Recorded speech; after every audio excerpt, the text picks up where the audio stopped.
Jadi nanti di Al-Quran ada 8 jenis rizki. Di antara yang paling hebat, ada yang belum Anda datang, rizkinya sudah menjemput. Ada orang mendatangi rizki, ada rizki mendatangi dia. Contoh, Al-Imam Asy-Syafi'i sedang berdiskusi dengan Imam Malik, gurunya. Kata Imam Asy-Syafi'i, gak ada orang sukses yang instan. Cuman balikan telapak tangan dapat, tidak. Kata Allah, lihat orang-orang dulu. Lihat orang-orang hebat dulu. Bagaimana mereka bisa kaya, bisa sukses, bisa punya posisi. Masat umul ba'sa, petakan olehmu. Kadang sudah mulai, masukkan tender, tiba-tiba gagal, diserobot orang. Kadang-kadang orang yang dapat, Anda yang ngajukan, itu biasa. Anda berlanjut, diterangkan oleh Allah, hei, tugas suami saat mulai pertama kali menikah, maka tugas yang pertama, siapkan untuk mencari nafkah. Bagaimana caranya ya Allah? Diturunkan oleh Allah. Satu, jangan takut kehilangan rezeki. Jangan pernah mencuri. Jangan pernah ngambil punya orang. Karena punya kamu akan saya berikan sempurna. Kamu ngambil punya orang, maka kamu akan menyulitkan diri sendiri. Itu akan dikembalikan pada yang berhak. Ya, turun Quran surah ke-51 ayat 22. Dirinci, begini cara nyarinya. Quran surah kedua ayat 168. Kalau Anda ingin cepat baru bergerak, rizkinya sudah dapat. Quran surah kedua ayat 172. Ada yang dahsyat, dia belum keluar, rizkinya yang mendatangi dia. Jadi nanti di Al-Quran ada 8 jenis rizki. Di antara yang paling hebat, ada yang belum Anda datang, rizkinya sudah menjemput. Ada orang mendatangi rizki, ada rizki mendatangi dia. Contoh, Al-Imam Asy-Syafi'i sedang berdiskusi dengan Imam Malik, gurunya. Kata Imam Asy-Syafi'i, Syekh, rizki itu mesti saya cari dulu, baru kita dapat.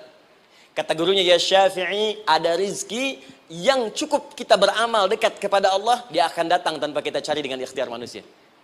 Kata Syafi'i, mustahil. Kata Quran kan kita kerja dulu, baru datang. Kata Imam Malik, gurunya, kamu yang belum sampai. Kita amalkan ini, rizki datang. Maka berhenti sampai di situ, Imam Syafi'i pamit. Di jalan tiba-tiba, beliau mendapati ada panen anggur, Pak, Bu. Terus dipanggil sama yang punya kebun. Ya, pemuda, katanya, sini. Mau bantu nggak? Kalau kamu bantu, kami berikan anggurnya. Maka beliau bantu, panen, petik. Sampai setelah selesai diberikan anggur yang besar-besar, hanum. Senyum, senang beliau. Ternyata senangnya bukan karena dapat anggur. Senangnya karena merasa pendapatnya benar. Kalau saya nggak bantu panen ini, nggak akan dapat saya anggur. Cuma karena saya bantu, saya diberi ini. Maka rasa senangnya inilah dibawa kemudian kepada gurunya, ingin laporan. Tapi perhatikan adabnya. Dia tidak mengatakan, guru, nih saya benar. Kalau saya nggak ikut panen, nggak dapat saya ini. Perhatikan kalimat Asy-Syafi'i. Guru, tadi saya di jalan, dipanggil oleh pemilik kebun, ikut panen anggur. Begitu saya bantu, saya diberikan anggur ini. Beliau tekankan dengan kalimat yang kencang pada kalimat, begitu saya bantu, saya dapat anggur ini. Imam Malik tersenyum mengatakan, Masya Allah Syafi'i, luar biasa. Ini siang begitu panasnya, tadi saya mau keluar ngajar, terfikir di benak saya, Allah, kalau ada anggur yang besar-besar, enak rasanya. Tiba-tiba kamu datang bawa anggur. Jadi Imam Syafi'i kerja dapat sesuatu, Imam Malik terfikir sesuatu, datang rezeki. Itu ada di Quran surah ke-7, teman-teman, ayat ke-96, paling kanan sebelah atas di mushafnya. Baik, teruskan dulu. Ya, Anda dalam mencari kerja, ingat, kalau Allah yang sampaikan pasti terjadi. Jangan dikira mudah.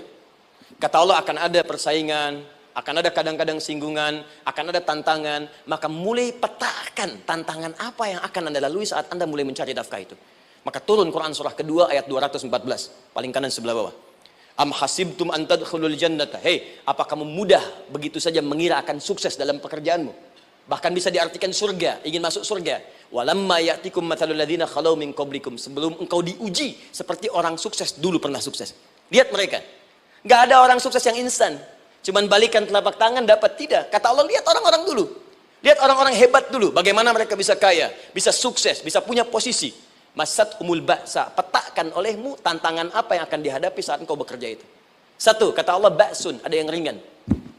Ya, ba's. Ba'sa, jama' dari kata ba'sun. Dua, dara'. Dia sudah menengah, jama' dari kata durun. Tiga, zilzal. Ini yang paling tinggi puncaknya. Jadi kalau Anda sudah mendapatkan ini, yakinlah, berarti Anda akan mendapatkan posisi yang tinggi. Karena mustahil orang besar diuji dengan ujian yang kecil. Zilzal, ini bagian ketiga. Ba'sa, ba'sun, mulai. Kira-kira tantangan-tantangan ringan apa saja yang akan Anda hadapi? Ya, kalau saya contohkan misalnya dengan contoh yang lain singkat, Anda mau ke masjid, ingin konsisten, mulai hijrah, ingin dekat dengan Allah. Tiba-tiba yang tadinya nggak mau ke masjid, mulai ke masjid, diuji dengan hujan. Hujan kecil, rintik-rintik, shower. Begitu hujan, orang Arab mengatakan kalau hujannya bisa lewat tanpa payung pun, orang Arab mengatakan la ba'sa. La ba'sa ini ringan. Orang kita sambungin, labas. Dari bahasa Arab, lewat. Nah, jadi kalau Anda mau berangkat nih, siap bekerja, siap hadapi tantangan. Baru mau lewat hujan kecil, berarti itu tantangan kecil kita lewati. Macet, petakan, cari jalan yang kemudian sempurna, jalan yang kosong, buka Google-nya, buka Waze-nya, buka map-nya, cari. Jadi kalau pada yang kecil aja belum kita lewati, bagaimana mendapatkan yang besar? Anda mau ke masjid, dikasih hujan kecil, mau berangkat gak jadi. Papa, kenapa gak jadi? Hujan mah, kan ada payung, takut riak. Tuh. Setelah itu darwa, maaf, tantangan fisik. Kadang-kadang mulai ke fisik, mulai mengganggu. Ya, maaf, dirincikan kemudian oleh Al-Quran. Turun Quran surah ke-21, ayat 87 sampai 88, kisah Nabi Yunus alaihissalam. Yunus beraktivitas, bekerja, bukan berarti nggak ada tantangan. Kadang-kadang dibawa, kadang-kadang diusir, kadang-kadang Anda dapat misalnya proyek, kadang-kadang sudah mulai masukkan tender, tiba-tiba gagal, diserobot orang, kadang-kadang orang yang dapat, Anda yang ngajukan, itu biasa. Kata Allah itu biasa, bukan cuma Anda, yang lain pun ada. Bukankah Allah ajarkan kisah Sayyidah Hajar alaihissalam dengan Ismail? Bukankah bolak-balik naik Safa Marwah, kadang di atas, kadang di bawah, kadang lihat peluang, sampai Marwah ternyata bukan air. Terkadang Anda yang bekerja, tim yang lain yang mendapatkan, karena kerja keras Anda, bisa jadi terjadi. Bukankah yang kerja keras Hajar yang dapat Ismail? Mungkin Anda yang konsep, yang dapat minyaknya orang lain. Mungkin Anda yang kerja, kan yang suksesnya teman Anda, gak ada masalah. Dan itu kemudian akan bermanfaat bagi Anda. Tidak mungkin setiap keringat yang keluar dari diri kita mustahil, kecuali akan melahirkan manfaat yang kembali pada diri kita. Tantangan. Tapi yang paling dahsyat, ini yang gak ditemukan di sebagian referensi yang kita baca. Ketika Allah menjelaskan semua tahapan-tahapan tantangan ini sampai ke puncaknya zilzal. Zilzal itu kalau bahasa sekarang gempa. Ada ujian yang menggoncang hati kita. Ketika Anda kerjakan, ya Allah, tantangannya dahsyat. Kenapa mesti saya, ya Allah? Kok nggak selesai-selesai, ya Allah? Itu wajar, teman-teman, itu biasa. Kata Allah, orang dulu saja mengatakan, mata nasrullah, kapan ini selesai? Berbahagialah kalau teman-teman sudah mendapatkan tantangan puncak yang paling tinggi ini. Ini artinya Allah sedang mempersiapkan Anda menjadi orang besar di kemudian hari. Dan cara mengatasinya diturunkan Quran surah ketiga ayat 142, paling kiri sebelah atas. Perhatikan dahsyatnya. Yang pertama diterangkan tantangannya, yang kedua dijelaskan cara mengatasinya. Saya mau berhenti sampai di titik ini, nanti saya terangkan cara berinteraksi dengan Al-Quran. Ya, perhatikan baik-baik. Kata Allah, jika kelak engkau sudah bisa memetakan tantangan ini, maka siapkan solusi untuk mengatasinya. Ayatnya dibuka dengan kalimat yang sama persis. Saya pernah sampaikan teori ini di dua perusahaan besar di Indonesia. Yang pertama, ada satu perusahaan, karena ini direkam saya nggak sebutkan perusahaannya, perusahaan otomotif besar, sedang turun gratis, kemudian juga ada inflasi yang tinggi. Itu saya terangkan teori Quran. Dia praktekkan berhasil, Pak. Padahal saat itu saya presentasi di depan non-muslim. Non-muslim. Selesai se-Indonesia dikumpulkan, saya bedah tentang ini. Dan mereka berhasil. Sampai sekarang naik lagi. Yang kedua sama, ini direkturnya juga non-muslim. Tapi nggak apa-apa, kita diskusi. Dan mau mendengar teori ini. Dan praktekkan, naik. Ya, dulu di satu perusahaan minyak juga. Sedang turun, karyawan semua dikumpulkan. Lalu kita bahas tentang ini, kita terangkan. Yang ini yang paling menarik dari Al-Quran. Kalimatnya sama persis. Quran surah ketiga ayat 142. Am hasibtum an tadkhulul jannata.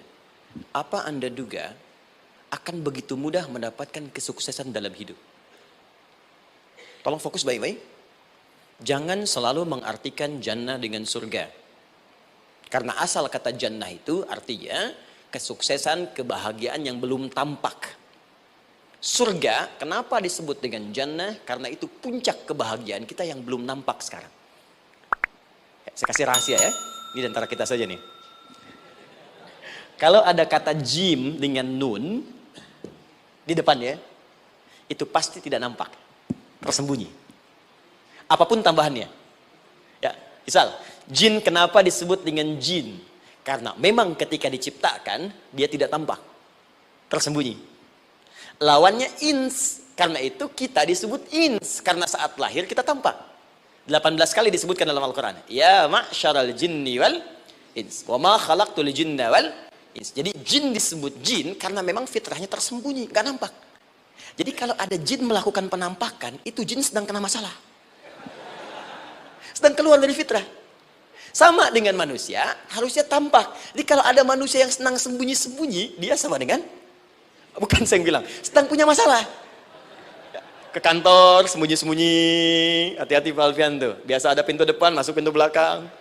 Suami di rumah, buka WA, sembunyi-sembunyi. Bu, hati-hati tuh. Pulang lewat pintu belakang, berarti sedang punya persoalan dalam hidup. Setiap ada jim dengan nun, pasti tersembunyi. Ibu punya janin, rahim, dalam rahim ada janin. Kenapa disebut dengan janin? Jim, nun, ya, nun. Karena sosok itu belum nampak dalam pandangan kita. Nanti kalau sudah lahir, baru tampak. Jannah, kenapa disebut jannah? Karena belum tampak dalam pandangan kita. Nanti kelihatan. Karena itu dalam Al-Quran, kata jannah itu tidak dikhususkan dengan surga. Tidak dikhususkan dengan surga. Kadang-kadang menunjuk aspek kesuksesan yang belum tampak. Anda mau ngebor minyak, minyaknya belum tampak. Belum kelihatan. Anda mau kerja, ya hasilnya kan belum tampak. Baru ikhtiar sekarang. Karena itu orang Arab disebut kaya, kalau mereka mendapatkan kebun yang tak tampak sebelumnya. Kebun anggur, bukan kurma, kalau kurma banyak. Kebun anggur, ada apel, ada jeruk, sampingnya ada sungai-sungai, disebut dengan jannah. Ya, kalau punya unta, nggak kaya di Arab, biasa. Karena yang kelihatan padang pasir, unta, hitam, merah, biasa. Tapi kalau sudah punya kebun anggur, yang sulit di padang pasir ada kebun, itu baru disebut kaya. Karena itu orang Arab kadang mengartikan jannah dengan aspek kesuksesan yang belum tampak. Diartikan dengan kebun anggur, kebun apel, dan macam-macamnya. Perhatikan, am hasibtum an tadkhulul jannah. Apa Anda duga ingin sukses itu begitu mudah? Sukses jadi tidak. Walamma ya'lamillahu alladhina jahadu minkum wa ya'lamas sabirin. Perhatikan baik-baik. Sebelum Allah memastikan pada diri Anda terdapat dua hal yang paling utama untuk mengatasi tantangan tadi. Satu, jahadu. Kesungguhan. Serius. Jadi kalau mau sukses, mesti serius. Kerja serius. Cintai pekerjaan Anda. Ya, belajar anak-anak serius. Pastikan belajar dengan serius.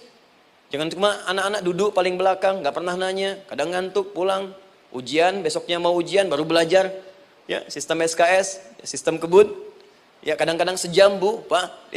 Saya pernah ada orang di luar ngadu waktu di Libya, Ustadz, gimana ini orang Indonesia? Kenapa? Saya belajar 3 bulan. Besok mau ujian. Teman antum orang Indonesia pinjam catatan saya baru semalam. Dia dapat 8, saya 7,5. Saya bilang, Anda belum tahu sistem SKS itu. Baik, ya. Tapi itu bukan solusi. Begitu ujian selesai, ilmu lupa. Itu poinnya. Jadi kalau hanya sekedar ilmu dipakai untuk ujian, pada prakteknya nggak akan terpakai. Ini banyak anak sekolah sekarang hanya belajar untuk ujian saja. Padahal kalau dipraktekkan, kadang kaitan dengan agama tinggi, Bu, Pak. Fisika itu dengan agama itu tinggi. Gaya F1 sama dengan F2, gaya gerak sama dengan gaya dorong. Gaya sedikit, maka keluarnya sedikit. Pukul kencang, bunyinya kencang. Imannya kalau kuat, amalan jadi banyak. Iman sedikit, amal pun sedikit. F berbanding lurus dengan P, hukum Pascal. Gaya berbanding lurus dengan tekanan. Masuk bab akhlak. Makin banyak gaya, makin banyak tertekan. Nah itulah. Gaji 5 juta, gaya 10 juta, kan? Ini serius. Serius. Di divisi apapun Anda, saya 3 sepekan lalu lah takziah ke tempatnya yang Habibie, terus diminta tausiah di sana. Dan saya perhatikan beliau termasuk yang paling serius ketika diberikan tugas apapun. Gak pernah diberikan amanah kecuali mencintai pekerjaan itu. Yang Habibie demikian. Ciri orang sukses itu serius. Tapi keseriusan itu, kata Allah petakan jadi 3 bagian lagi. Karena jahadu itu punya 3 turunan kata. Satu, keseriusan merencanakan, disebut ijtihad namanya. Punya rencana. Mappingnya apa? Stepnya apa? Oke, Anda ingin kerjakan sebuah proyek, baik, proyeknya berlangsung berapa lama? Target kita apa? Jangka panjangnya, menengahnya, jangka pendeknya. Kemudian apa tantangan yang akan dihadapi di setiap tahapan-tahapannya? Selesaikan. Bahkan saking pentingnya tahap perencanaan ini ditunjukkan oleh Allah langsung lewat sholat. Teman-teman masih ingat sholat pertama yang kita kerjakan setiap hari, sholat apa namanya? Subuh. Apa artinya subuh? Tuh, ini masalahnya.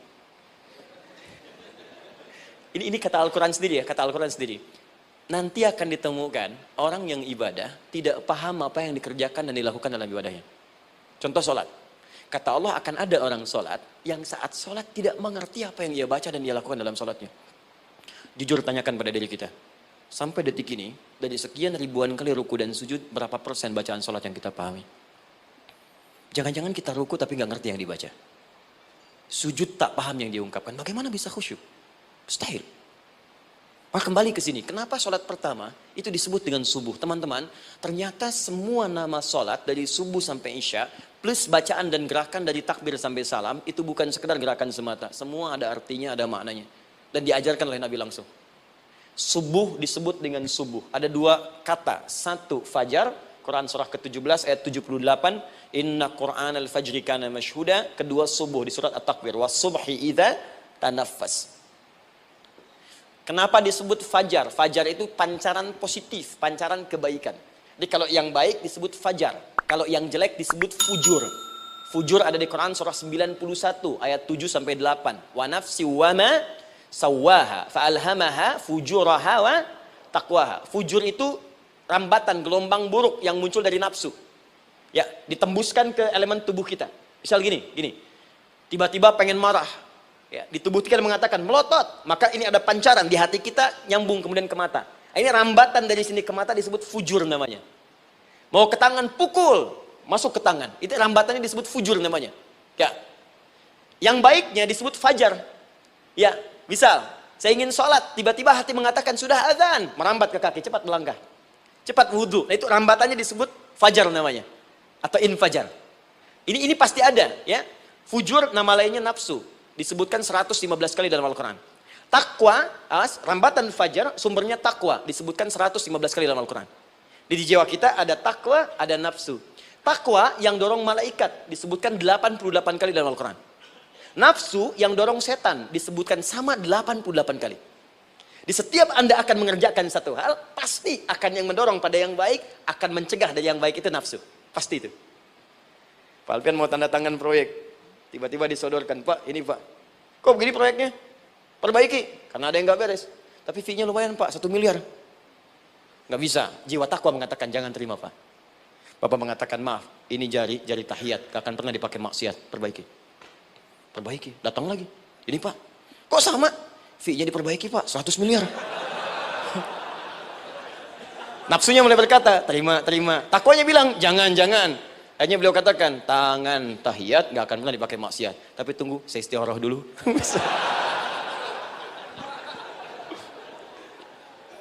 Nah, waktunya, ini salatnya disebut fajar. Kenapa disebut fajar? Karena saat kita tidur, terus dengar suara azan, Allahu Akbar, maka memancar dari iman kita, rambatan untuk merespon suara itu. Bangun kita untuk menunaikan salat.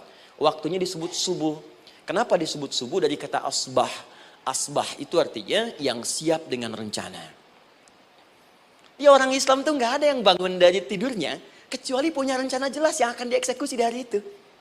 Makanya sebelum kita bekerja mengeksekusi itu, kita datang menghadap Allah supaya Allah berikan kemudahan di setiap aktivitas kita. Coba lihat manajemen Nabi. Bukankah sebelum tidur beliau istighfar dulu? Dirinci pekerjaannya, dicatat yang akan dikerjakan besok, istighfar 70 kali, 100 kali, sehingga dengan istighfar saat tidurnya tenang.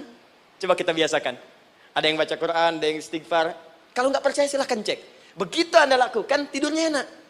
Besoknya rencana itu sudah siap. Makanya ketika bangun, siap jam 7 mau kemana, jam 8 ada di mana, jam 12 kerjakan apa. Sebelum mengerjakan itu, datang kepada Allah, sujud, ya Allah, saya punya rencana ini tolong mudahkan. Begitu caranya.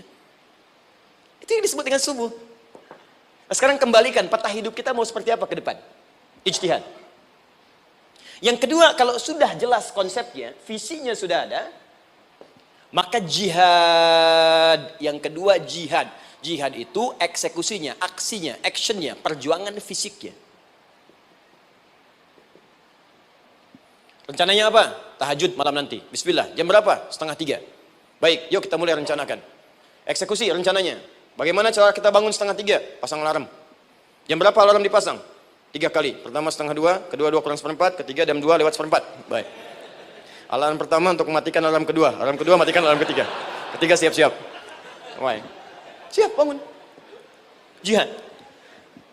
Awas, ini penting ya. Jihad itu jangan dipersempit maknanya kepada situasi peperangan saja, tidak. Banyak jihad itu luas sekali medannya. Karena jihad itu perjuangan fisik. Dan maaf sekali, dalam konteks perang pun bukan menyerang orang. Tapi membela diri saat diserang. Di Islam itu bukan agama ekspansi. Cek di sejarah, nggak ada Islam menyerang. Yang ada itu membela diri saat diserang. Atau saat orang lain dizalimi dan kita diminta untuk terlibat, kita membantu. Ini bukan dalam konteks sekarang yang banyak dibincangkan. Tembak orang, bom orang, nyerang orang. Bukan. Itu waktu kejadian bom Tamrin itu pertama, saya di Lampung posisinya. Itu begitu meledak, tuar. Pertanyaan pertama Pak di Majelis Taklim, Ustaz, apakah bom di jalan Tamrin termasuk jihad fisabilillah? Saya bilang, Pak, sependek pengetahuan saya, jihad fisabilillah itu jihad di jalan Allah, bukan di jalan Tamrin. Kaidahnya beda. Nah, misal mencari nafkah itu jihad. Cari nafkah jihad. Quran surah keempat ayat 34, paling kiri sebelah atas. Tugas pertama ketika menikah kata Allah, ar-rijalu qawwamuna 'alan nisa. Setiap lelaki itu diminta oleh Allah untuk mengatur bagian rumah tangganya. Jadi pemimpin di rumah tangganya. Ya bima faddalallahu ba'dahum 'ala ba'din, karena diberikan kemampuan untuk memimpin. Di pemimpin itu ada di suami. Dan ciri khas pemimpin, Bu, biasanya ciri khas pemimpin apa, Bu? Bukan tegas, bukan. Ciri khas pemimpin itu tidak mau dipimpin. Makanya kalau ada sesuatu, masukkan lewat usulan, jangan beri saran. Kalau saran susah, itu pemimpin. Baik, tapi yang paling luar biasa kata Allah, perhatikan kalimatnya indah sekali. Wa bima anfaqu min amwalihim. Saya berikan tugas untuk mencari nafkah. Ketika seorang lelaki bertugas mencari nafkah, ingat ya, konteks apapun, kalau perempuan nanti bekerja bukan nafkah poinnya. Bisa hobi, ya, bisa aktivitas, tapi nafkah kalau sudah menikah itu ada pada suami. Perempuan tidak. Kalaupun tidak dilarang perempuan bekerja, tidak. Sayyidah Aisyah mengajar, ada yang para sahabiah jadi perawat, ya, ada yang pengajar. Banyak dulu sahabat Nabi yang perempuan mengajar. Ya, kan ada pelajaran-pelajaran khusus perempuan. Ya, ada bagian perawat, ada dokter. Ini kan yang ngandung perempuan, masa yang periksa laki-laki? Ya, ada bagian perempuan tertentu, itu silahkan bekerja boleh. Tapi nafkah laki-laki. Begitu lelaki meniatkan pekerjaannya karena Allah untuk mencari nafkah, itu setiap langkahnya